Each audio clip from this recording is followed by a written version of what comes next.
Could King Charles's visit to Australia be labeled a success? Well, it depends on the media that you're reading.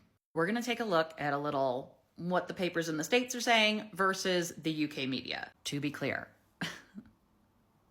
American media got her problems, okay? I am not here to say that American media is thriving right now. Have you seen our political coverage?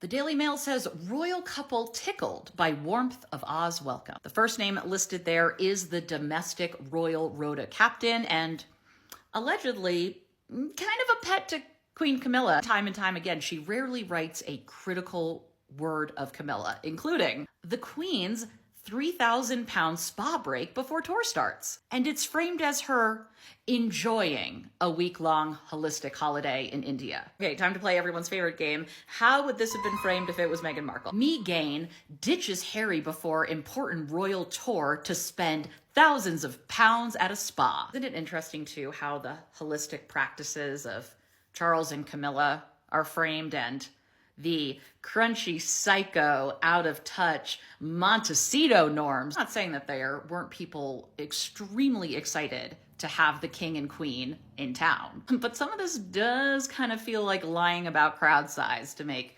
someone feel better. Here's the Washington Post. For Charles's first visit as king, Australians are royally unimpressed. Talks about how even a lot of state leaders are staying home and that this will probably be a mellower affair in the midst of a really interesting, important conversation that Australia is having about what the future of their government looks like and how there would be people on both sides of this argument using this visit as a chance to drum up whatever side they fall on. The Washington Post does have follow-up articles about Charles and Camilla greeting school children and his plans for his visit to Samoa, which include climate change conversations. And apparently dance. And I know everybody in the firm is just hoping Camilla doesn't make a face.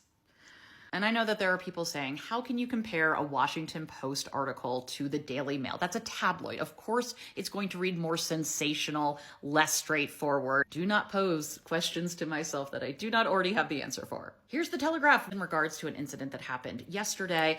King should be cheered by Australian outrage at heckler, that it had Australians everywhere rolling their eyes. What a claim! Spoke to everyone in Australia?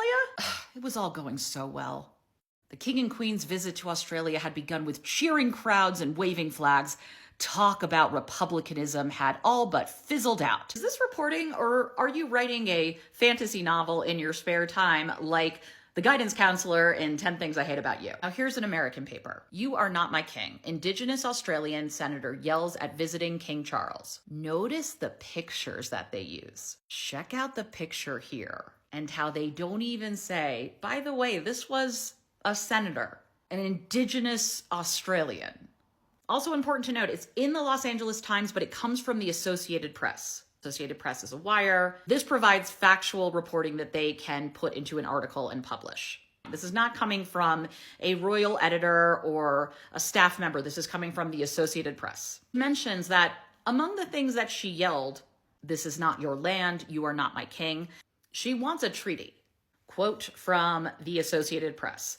No treaty was ever struck between British colonizers and Australia's Indigenous peoples. In this piece, only the most inflammatory parts of the senator's protest are put in here. No talk of the treaty. It says that the speaker is an independent senator, an Aboriginal Republican with a long history of protest. You know protest is a dirty word in this context.